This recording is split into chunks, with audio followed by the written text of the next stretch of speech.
네, 매달 마지막 주 토요일에 전달드리는 놓쳐선 안 될 미래 뉴스 7월 뉴스 시작하도록 하겠습니다. 네, 그록에서 새로운 모델과 서비스를 선보였는데 그 성능보다는 오히려 논란으로 유명해지고 있는 것 같습니다. 자, 그록보는 지금 나와 있는 모델 중에서 성능이 제일 좋은 것 같기는 해요. 자, 여기서 홍보하는 거 보시게 되면은 인류의 마지막 시험이라고 해서 굉장히 어려운 시험에서 최초로 50.7%의 정확도를 돌파했고요. 챗GPT의 O3와 마찬가지로 도구를 사용하게 됐을 때 그 성능이 향상이 되더라라는 이 벤치마크 보고서를 공개했습니다. 또 X를 이용하다 보니까 좋은 점은 그냥 웹 검색, 보고서 검색 그런 것들이 아니라 X의 내용을 검색할 수가 있는데 내가 전에 되게 웃긴 거 이런 거 봤는데 이게 뭐였지? 대충 물어보더라도 내용을 유추해가지고 어떤 계정에 이 게시글인 것 같다라고 찾아줄 수도 있다라는 거예요. 자, 앞으로 이 기능은 인스타그램이라든지 틱톡 이런 곳에도 도입이 될 수도 있겠다라는 생각이 들기도 했어요. 자, 그리고 그록 헤비라는 것도 선보였는데 이거는 뭐냐면요. 여러 에이전트가 병렬로 작업을 해서 결과를 비교한 다음에 해결책을 알아내는 방식입니다. 자, 그럼 팩트 체크도 되고 괜찮은 방식일 텐데 아무래도 세 에이전트를 동시에 굴리다 보니까 토큰 소비가 엄청나겠죠? 그래서 요금제가 꽤 비쌉니다. 그록 헤비를 이용하기 위해서는 월 300달러를 내야 하고요. 그냥 그록4만 이용하면 된다. 그런 분들은 30달러 요금제를 구독하시면 되세요. 자, 근데 이것도 챗GPT에 비해서는 10달러, 100달러씩 비싸진 거잖아요.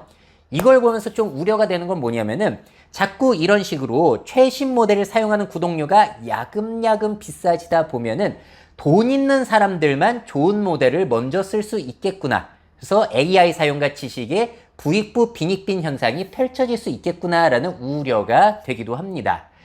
자, 그리고 구글의 페르소나라고 해서 캐릭터.ai처럼 다양한 성격의 AI와의 대화 기능이 생겨났는데 이거를 또 아바타화 했거든요. 크게 두 가지가 나왔습니다. 첫 번째는 폭력적인 대화를 하는 배드 루디라는 캐릭터, 그리고 일본 애니메이션풍의 캐릭터 애니를 선보였어요.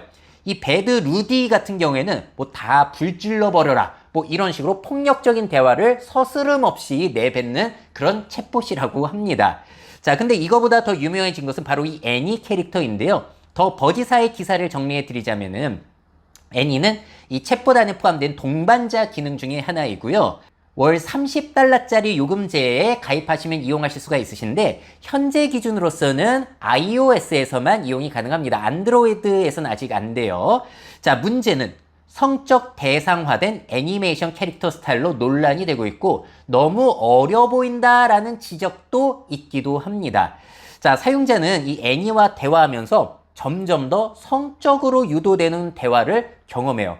근데 이 후기를 제가 X에서도 찾아봤는데 그 수위가 진짜 19금이 아니라 29금 완전히 야한 대화로 몰아가더라고요. 신체 부위까지 얘기를 하면서. 그리고 또 대화를 많이 하다 보면은 NSFW 모드가 열린다고 합니다. 이게 뭐냐면 Not Safe for Work.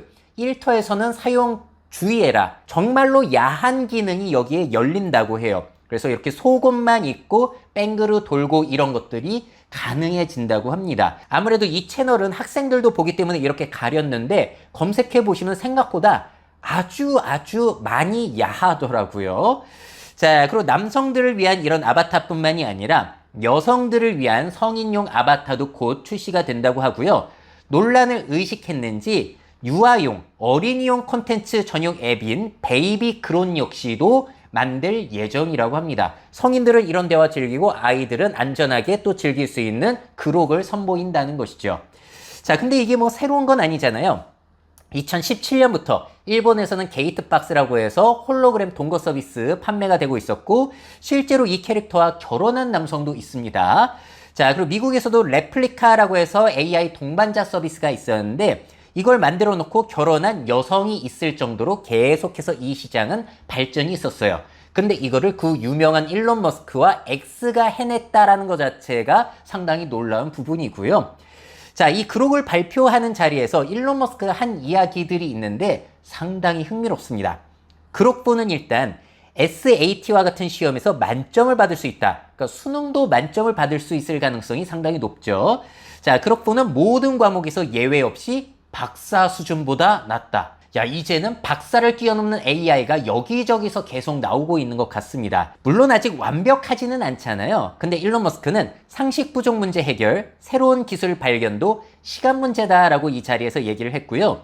내년에는 새로운 물리학을 발견할 수도 있다. 초지능 시대를 보고 있는 것 같습니다. 그리고 심지어 내년에는 AI가 만든 정말 좋은 비디오 게임이 나올 것이다. 세계를 이해하고 게임 방식을 이해해서 진짜 퀄리티 있는 게임을 AI가 만든다는 거예요. 지금도 조금씩 되고 있는 거고요. 그리고 올해 처음으로 30분 분량의 시청 가능한 TV 프로그램이 나올 것이다. 앞으로는 그러면 영화까지도 만들어낸다는 겁니다. 그러면서 또 하는 얘기가 이런 AI에게 가장 중요한 것은 최대한 진실을 추구하는 것이다 라는 게 바로 일론 머스크의 AI 세계관이라고 할 수가 있겠죠. 근데 너무 진실을 추구하다 보니까 문제가 생겨났습니다. 이 그록이 히틀러를 찬양하고 반유대주의적인 발언을 다수 사용자에게 내뱉는 사태가 일어났는데 왜 그랬냐? PC, 그러니까 정치적 올바른 그 주장하는 사람들을 기분 나쁘게 하더라도 사실 그대로 말하라라는 지침을 넣으면서 이런 문제가 생겼다고 해요. 그래서 XAI는 현재 그 문제 코드를 제거했다고 하고 사용자들이 겪은 끔찍한 경험에 대해서 깊이 사과한다라는 입장을 밝혔습니다. 도대체 AI는 어느 정도로 표현의 자유를 갖추어야 하는가?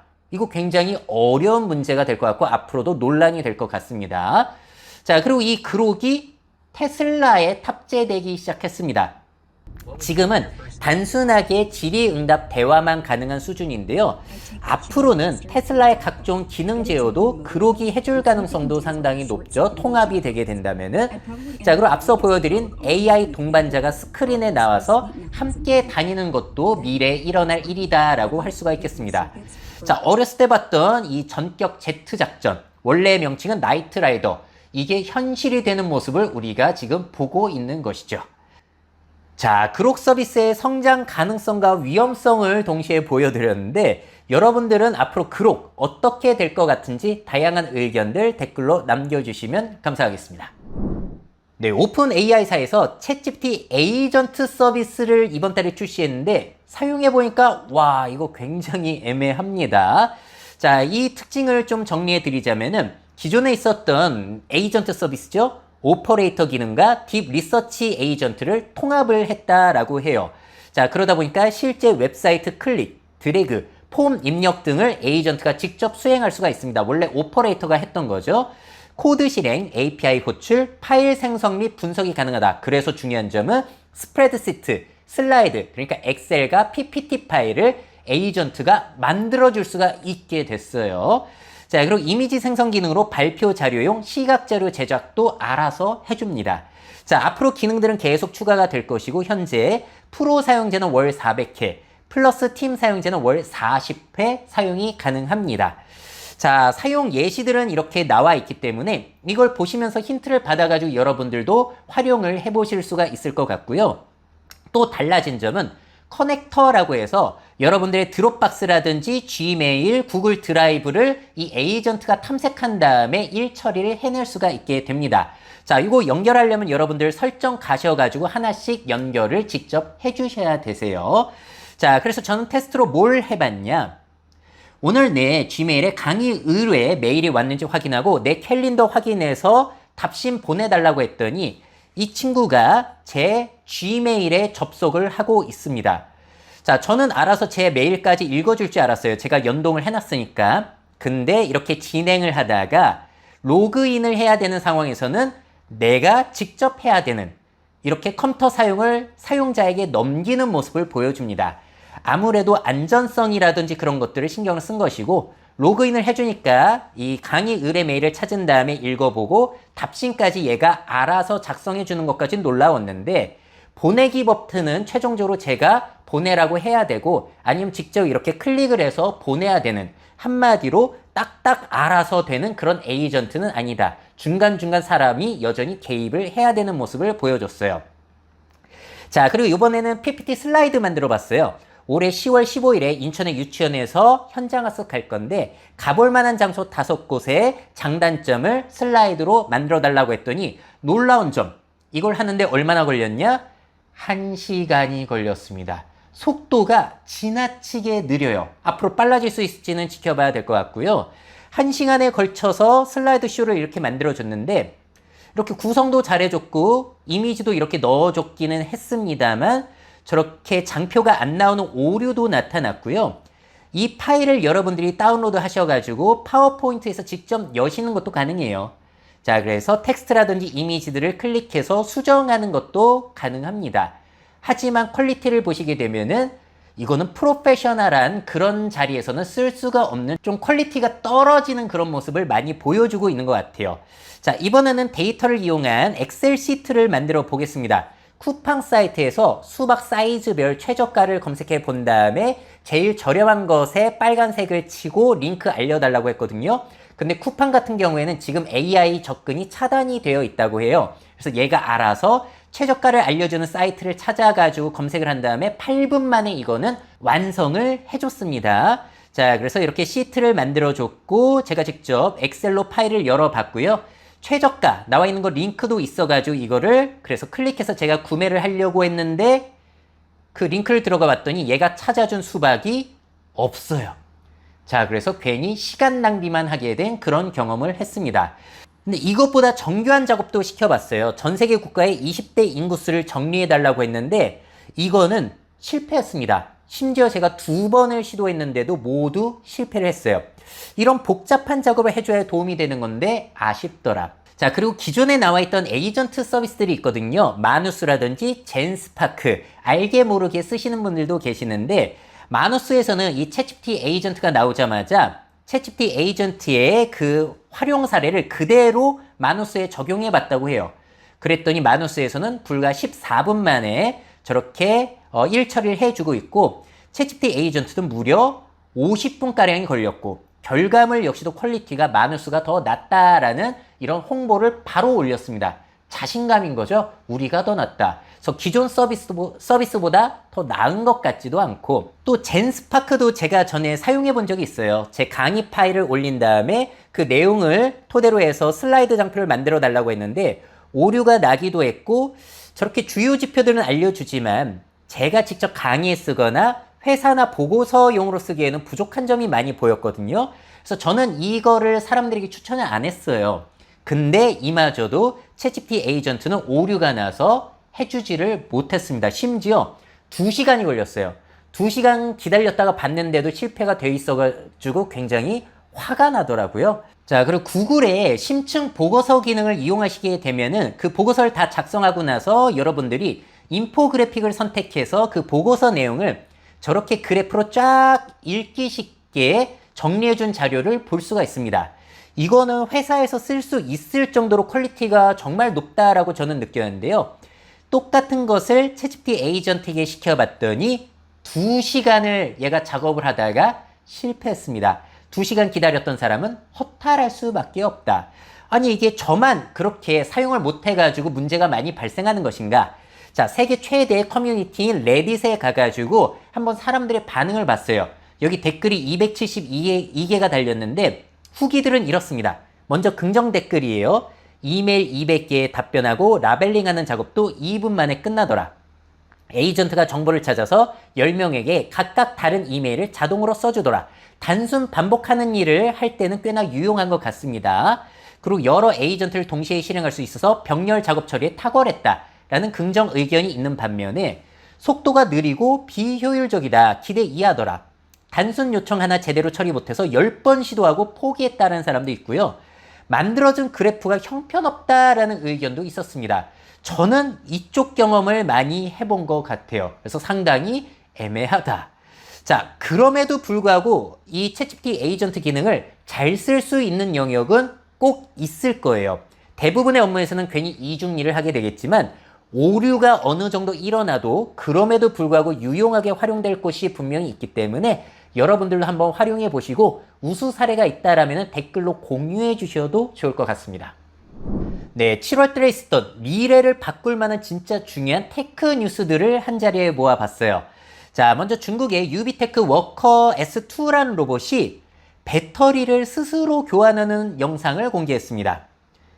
자, 저렇게 다 쓴 배터리는 끼워 놓고 완충된 배터리는 스스로 끼어가고 있는 모습이에요. 이러면은 로봇이 24시간, 365일 과부하만 없다라면은 노동을 할 수 있게 되는 거겠죠. 예전에 테슬라 옵티머스 같은 경우에는 충전기에 지가 알아서 걸어가가지고 이렇게 스스로 벽에 등을 기대가지고 충전하는 모습을 보여줬는데 그럼 그 동안에는 못 쓰는 거잖아요. 근데 이 방식은 꽤 괜찮은 방식 같습니다. 자, 그리고 테슬라 모델 Y 완전 무인 배송에 성공했죠. 6월 30일이었어요. 오스틴의 기가팩토리에서 약 24km 떨어진 고객 아파트까지 전혀 사람의 개입 없이 주행을 했다고 합니다. 경로에는 고속도로 합류, 교차로 등 복잡한 상황들도 포함이 되어 있고요. 이거는 오스틴에서 지금 시범 운행 중인 로봇택시와 동일한 버전의 소프트웨어라고 해요. 앞으로 이게 얼마나 확장될지는 지켜봐야 될 일이기는 합니다. 근데 여기서 의미를 좀 찾아보자면은 자율주행이 벌써 이 정도까지 왔다. 자, 그리고 탁송 인건비가 줄어들 수 있겠다라는 것뿐만이 아니라 이 동일한 모델 Y를 가지고 자율주행을 이렇게 하고 로봇 택시로도 쓸 수 있다는 거잖아요. 이게 다른 자동차 기업과의 가장 큰 차이점인 것 같습니다. 내가 이렇게 구매한 차를 가지고 내가 안 쓸 때는 로봇 택시로 굴려가지고 내가 돈을 벌 수도 있다라는 거. 자, 그리고 동영상 생성 AI 서비스 런웨이에서 제스처 구현이 가능해진 액트2라는 것을 선보였어요. 원래는 입모양, 표정만 바꿔줬는데 손동작까지도 저렇게 구현이 된다고 합니다. 자, 아직까지는 기업용 및 파트너십 계정에서 사용할 수가 있고요. 웹캠 녹화 아니면은 내가 찍은 영상을 업로드해서 이렇게 합성하는 게 가능하다고 해요. 최대 길이는 아직까지는 30초, 해상도도 그렇게까지 높지는 않습니다. 자, 영상에서 활용할 길은 점점 높아지고 있는데 자, 그러다 보니까 넷플릭스가 드디어 처음으로 프로그램 중 하나에 생성형 AI를 사용했다고 합니다.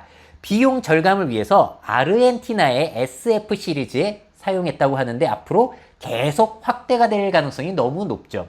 또 음악계에도 중요한 뉴스가 있었어요. 어떤 그룹의 노래가 스포티파이에서 굉장히 조회수가 높아지고 있었는데 이게 도대체 누구인지를 알 수가 없는 거예요.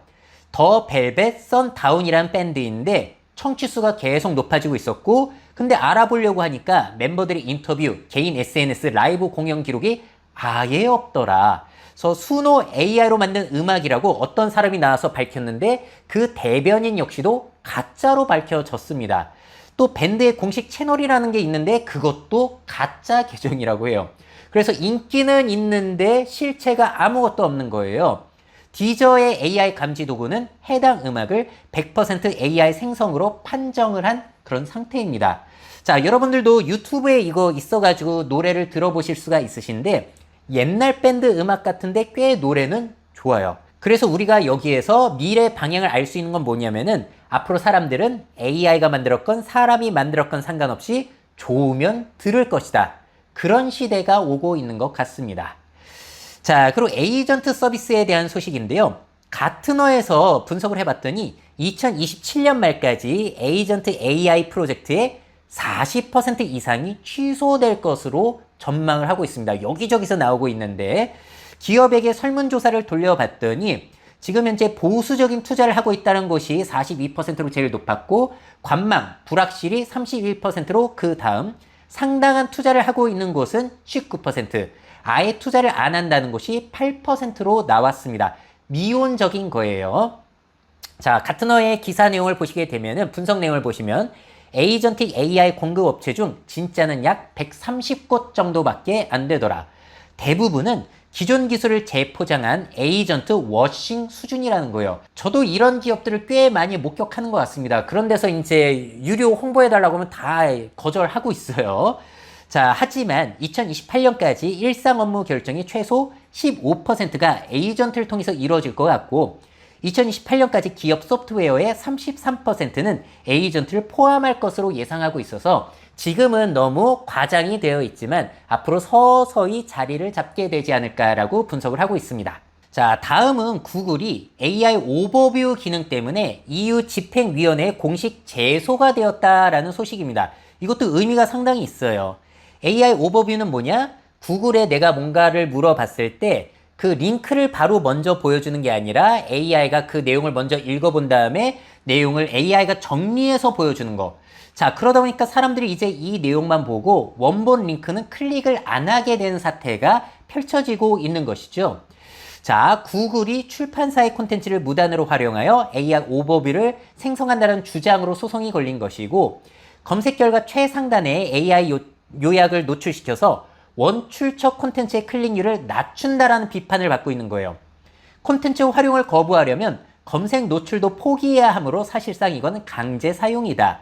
이로 인해서 방문자 수, 수익 감소 등 심각한 피해를 입고 있다라는 주장이 나오고 있습니다. 하지만 구글은 이에 대해서 AI 기능은 검색 활용을 높여서 오히려 사이트 방문 유도 효과가 있다라고 해요. 근데 저도 여기에 대해서는 공감하기 어려운 것 같습니다.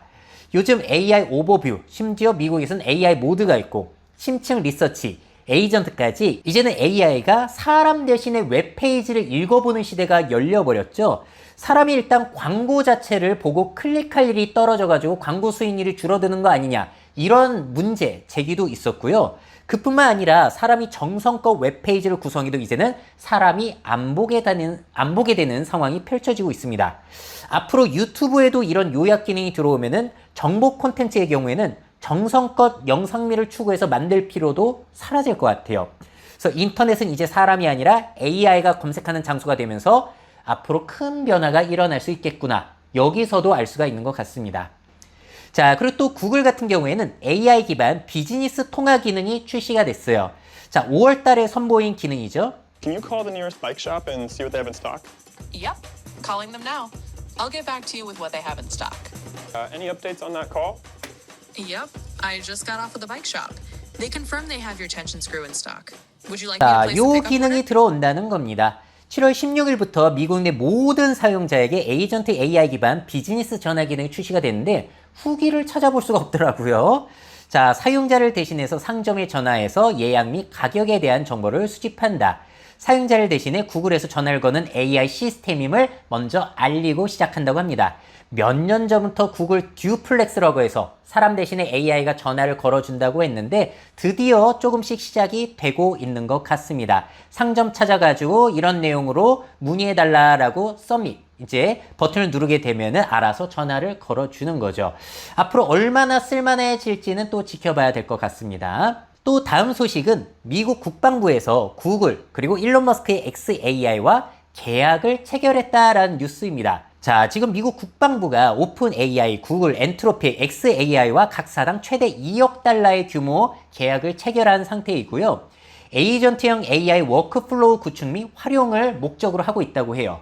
이를 통해서 국방부가 중요한 국가 안보 문제를 해결할 수 있을 것으로 기대한다고 하는데, 자, 여기서 우리가 미래 인사이트를 좀 뽑아보자면은 앞으로는 그 나라 기업에서 개발된 최고 성능의 AI가 국가 안보에 활용이 된다는 거고요. 그래서 그게 국가 안보 역량의 차이를 가져올 수가 있다는 겁니다. 저는 이런 상상도 해봐요. 민간에 공개되지 않은 국가용 초지능이 그 국가에서만 활용될 가능성. 그래서 한국도 자체 AI 개발을 멈출 수는 없을 것 같습니다. 우리가 이제 국방에서 쓰려고 하는데 오픈 AI사에 국방 정보를 또 보낼 수도 없는 일이기 때문에, 그래서 AI의 성능이 국방력을 좌지우지할 수도 있겠다. 자, 마지막으로 오랜만에 유전공학 소식이에요. 영국 과학자들이 게놈 합성을 해서 DNA 작동 방식에 대해서 더 많이 배운다라는 더 가디언지의 기사인데요. 프로젝트명은 SynHG. 앞으로 5년 동안 연구에 들어가게 되고 인간 유전자의 긴 염기 서열을 실험실에서 합성해서 인간 피부에 삽입한다고 합니다. 이를 기반으로 새로운 질병치료법 개발하는 것을 목표로 하고 있는데 중요한 점이 뭐냐? 인간 유전체 해독은 25년 전에 이미 했잖아요. 게놈 프로젝트로. 근데 이거를 합성하고 직접 작성하는 것은 이제 시작되는 것이라고 합니다. 드디어 시작이 되는 거예요. 그래서 바이러스 저항세포, 자가면역질환, 치료용 세포 등을 생성을 할 것으로 기대가 되고 있습니다. 근데 우려가 되는 점은 이러다 보면은 맞춤하기, 그러니까 뱃속에서부터 지능이 높은 아이만 살려낸다든지 아니면 부자들이 유전자 조작을 통해서 지능을 높인다든지 이런 일이 펼쳐질 수가 있는 것이고, 자, 이렇게 만들어진 각종 세포라든지 유전자 같은 것들이 환경에 미치는 영향, 이런 것들은 아직 결과가 나온 것이 없기 때문에 두려울 수밖에 없는 것 같아요. 그리고 또 앞으로는 AI가 초지능화 되게 되면서 연구 속도와 개발 성과가 빨라질 가능성도 있는데요. 아무쪼록 긍정적인 결과로만 작용되기를 바랄 뿐입니다. 자, 그래서 오늘 보여드린 소식들을 보시게 되면 굉장히 중요한 내용들이 많았어요. 앞으로 이렇게 발전되는 기술들이 어떻게 활용이 되고 어떤 영향을 미칠지도 여러분들 다양한 상상을 해보시면 좋을 것 같습니다. 네, 이번 7월 초에 너무 더웠죠. 그래서 이상고온, 강우가 새로운 표준이 된 세상에서는 어떤 일이 펼쳐지는지를 쫙 정리를 해보려고 합니다. 자, 이번 더위 너무 더웠습니다. 서울 38도, 의왕 40도. 1907년 이래 7월 상순 서울 기온이 제일 높았다. 자, 우리뿐만이 아니라 유럽 역시도 최고 기온을 갈아치우는 그런 일이 펼쳐졌고요. 그러다 보니까 영국 기상청은 이런 발표를 했어요. 이상 고온과 강우가 이제는 새로운 표준, 새로운 정상 상태로 자리를 잡는다는 겁니다. 앞으로 계속 겪게 될 일상이 된다는 것이죠. 자, 그러면 어떤 곳에 피해가 일어나는가? 먼저 정전이 일어나요. 근데 이게 왜 일어났냐? 송전선이 달아올라서 끊기게 되면서 이런 일이 펼쳐지기도 한다는 겁니다. 그래서 파리에서 일어났던 일이고요. 또 파리에서는 에펠탑이 휠지도 모른다라는 이야기도 나왔어요. 기존 철골 구조에 영향을 주기 때문인데 이런 여러 가지 건축물들의 폭염이 미칠 영향도 우리가 앞으로 대비를 해야 될 것 같습니다. 자, 노동과 관광에도 영향을 미쳐요. 그리스에서 있었던 일인데요. 정오부터 오후 5시까지는 야외 노동, 작업 금지, 재택근무도 권고가 되고 있다. 자, 그리고 아테네 유명한 아크로폴리스 같은 경우에는 낮 시간에 아예 폐쇄가 됐다고 해요. 아무래도 열사병에 걸릴 위험도 있으니까. 그래서 근무 환경에도 영향을 미치고 관광업에도 영향을 미치고 있다. 앞으로 더 심해질 가능성도 있는 거죠. 자, 우리나라도 7월에 덥다 보니까 우리 식탁 물가에 영향을 미치고 있습니다. 수박 좋아하세요? 수박 요즘에 가격 많이 올랐죠? 일주일 사이에 가격이 20% 상승이 됐고 전년 대비해서는 36%나 높아졌다고 합니다. 자, 수박이 또 폭염 때문에 당도에 영향을 받아가지고 당도 기준치를 넘는 물량이 부족하다고 해요. 또 배추 같은 경우, 무 같은 경우에도 가격이 상승이 되었고 또 닭고기 같은 경우는 폭염으로 폐사가 늘어나고 초복으로 수요가 증가되면서 가격이 상승이 되었다고 하고요. 고수온으로 인해서 우리의 국민 횟감인 광어와 우럭 역시도 가격이 너무 많이 뛰었습니다. 앞으로도 계속해서 이런 일이 펼쳐지게 되면은 우리 식탁 물가에 영향을 주게 될 것이다. 또 이렇게 폭염으로 이 대기 중에 수증기가 늘어나다 보니까 그게 갑자기 팍 쏟아져가지고 폭우가 늘어났잖아요. 뉴욕 같은 경우에는 지하철이 운행 중단되는 사태가 펼쳐졌었고 우리나라 같은 경우는 사망자가 18명, 공공시설 피해는 거의 2,000건가량 일어났다고 합니다. 사회 곳곳에서 피해가 일어나는 것이고 문화유산 관리도 신경을 써야 될 것 같아요.